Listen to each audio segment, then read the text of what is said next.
Hello students, welcome back to YouTube catalyst channel. So मैं आकांक्षा आपके सामने। आज हम एक बहुत इंपॉर्टेंट सेशन लेकर आए हैं जिसमें साइंटिस्ट एंड देयर कॉन्ट्रीब्यूशंस के नाम मैं आपको बताऊंगी कि इनके क्या क्या कॉन्ट्रीब्यूशंस रहे हैं सेल बायोलॉजी में। जितने भी साइंटिस्ट अभी तक हमने पढ़े हैं उन सबकी एक छोटी सी समरी टाइप में ये आपके लिए वीडियो है। सो इसको देखिएगा, बहुत हेल्पफुल वीडियो रहेगी ये आपके लिए। सो रॉबर्ट हुक, आपको पता है इस नाम से आप लोग अब तो बहुत अच्छे से फैमिलियर हो गए होंगे।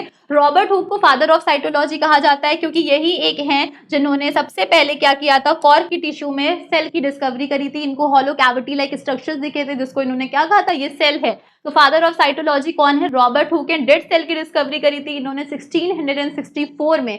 तो सबसे पहले किसने डिस्कवरी करी? रॉबर्ट हुक ने करी। देन एंटोन वॉन लेवेनहुक, जिन्होंने पॉन्ड के वाटर में कुछ ऑर्गेनिज्म देखे, लिविंग ऑर्गेनिज्म देखे, जिसको इन्होंने लिविंग सेल कहा। एंड 1674 में फिर इन्होंने लिविंग सेल की क्या करी, डिस्कवरी करी। एक्चुअली में इन्होंने जो देखा था दैट इज बैक्टीरिया। इन्होंने क्या देखा था? बैक्टीरिया को देखा था। तो बैक्टीरिया की पूरी स्टडी, बैक्टीरिया के बारे में डिटेल में स्टडी करी थी लेवेनहुक ने। That's why he was also known as the father of bacteriology.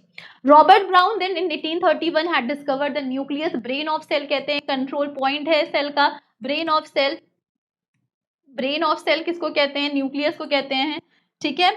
Now maths शिल्डन जो थे वो एक बॉटनिस्ट थे। शिल्डन कौन थे? एक बॉटनिस्ट थे। इन्होंने प्लांट सेल के ऊपर स्टडी करी। शॉन कौन थे? एक जूलॉजिस्ट थे। इन्होंने एनिमल सेल के ऊपर स्टडी करी और दोनों ने मिल करके सेल थ्योरी दिया 1838 और 1839 में। जिस सेल थ्योरी के पोस्टुलेट्स क्या थे कि all the living organism are made up of cell. Cell is the structure and functional unit of life. तो सेल से ही सब कुछ बना है, सेल से ही ऑर्गेनिज्म बने हैं। अगर यूनिसेलुलर ऑर्गेनिज्म भी है तो वो किससे बना है? एक सेल से बना हुआ है। फिर ग्रुप ऑफ सेल से टिश्यू, टिश्यू से ऑर्गन, ऑर्गन से organ system and then finally organism बनते हैं। तो सेल थ्योरी देने वाले कौन थे? शिल्डर एंड स्वान थे। Very important, 1838 1839। देन इस सेल थ्योरी को रीमॉडिफाई किया, न्यू सेल थ्योरी दिया रडल्फ वर्च्यू ने 1855 में, जिन्होंने क्या कहा था?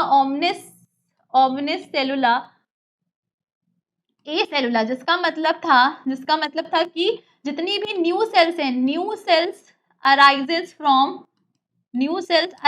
From pre existing cells. जो जितनी भी नई सेल्स हैं वो पहले से जो सेल्स प्रेजेंट है उन्हीं से अराइज हुई हैं। And this is what known as a new cell theory, या फिर इसको हम और क्या कहते हैं? मॉडर्न सेल थ्योरी के नाम से भी जानते हैं। Then Nageli and Cramer, see Cramer and Nageli ने टर्म प्लाज्मा मेम्ब्रेन पॉइंट किया था 1855 में।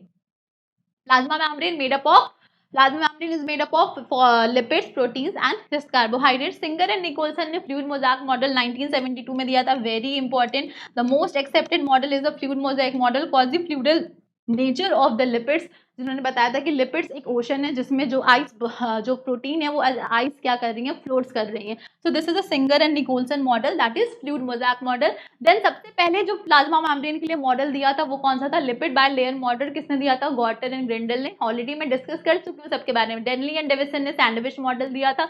रॉबर्टसन ने यूनिट मेम्ब्रेन मॉडल दिया। Singer and Nicolson fluid mosaic model 1972 में।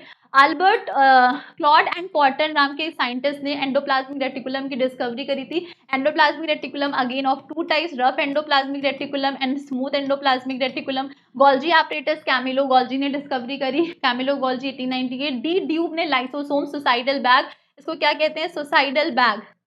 सुसाइडल बैग ऑफ सेल कहते हैं। Plastids are of three types, leucoplast, chloroplast and chromoplast. Kitchen house of cell is the chloroplast. Schimper ने इसको discover किया था। Plastid is the characteristic feature of the plant cell. Then Benda, mitochondria word coin करने वाले कौन थे? Benda नाम के साइंटिस्ट थे। माइटोकॉन्ड्रिया को डिस्कवर करने वाले कौन थे? कोलिकर ने क्या किया था? माइटोकॉन्ड्रिया को क्या किया था? डिस्कवर किया था। बॉब्राय ने सेंट्रोजोम्स एंड सेंट्रियोल्स को डिस्क्राइब किया था कि सेंट्रोजोम्स और सेंट्रियोल्स क्या है, इसको डिस्क्राइब करने वाले बॉब्राय थे। फिर Palade's granules, ribosome protein factory. Ribosome को क्या कहते हैं? प्रोटीन फैक्ट्री कहते हैं। कैरेक्टरिस्टिक फीचर किसका है? राइबोसोम दोनों, प्रोकैरियोटिक का भी है, यूकैरियोटिक सेल्स का भी है। वॉल्डियर क्रोमोसोम्स वर्ड को पॉइंट करने वाले वॉल्डियर थे। डिस्कवर क्रोमोसोम किसने किया था? फ्लेमिंग्स ने किया था। क्रोमोसोम क्रोमैटिन मटेरियल्स जो हैं, क्रोमैटिन थ्रेड्स कंडेंस्ड हो जाते हैं when the cell has to be divide. Then जब सेल डिवाइड करने की स्टेज पे होती है, प्रोफेज के लेट प्रोफेज पे जाती है, तो वहां पे जो क्रोमैटिन मटेरियल है वो कंडेंस्ड होकर एक rigid rod shape like structure बनाते हैं, जिसको क्या बोलते हैं? क्रोमोसोम। और यूकैरियोट्स में जो ये क्रोमोसोम होते हैं वो एसोसिएटेड है, मतलब DNA associated with histone proteins, ठीक है। हाईली कंडेंस्ड फॉर्म जो है क्रोमैटिन का, that is what a chromosome is, ठीक है। नाउ देखिए कुछ और देख लिए। William Johnson coin the term gene. Gene को सबसे पहले डिस्कवर मेंडल्स ने किया था, और जीन को फैक्टर कहा था मेंडल्स ने। जेनेटिक्स में हम देखेंगे mister first discover DNA. DNA deoxy ribonucleic acid genetic material है, ठीक है। इसको genetic material Hershey and chase के एक्सपेरिमेंट से हमें पता चलता है कि ये एज अ जेनेटिक मटेरियल है। वॉटसन एंड क्रिक ने इसका double standard double helix model जो दिया था, वो किसने दिया था? ये दोनों स्ट्रेंथ एंटी पैरेलल है, कॉम्प्लीमेंट्री टू ईच अदर है, वो वॉटसन एंड क्रिक ने दिया था। वेरी इंपॉर्टेंट, 1953 में दिया था। And yes, Fontana nucleolus.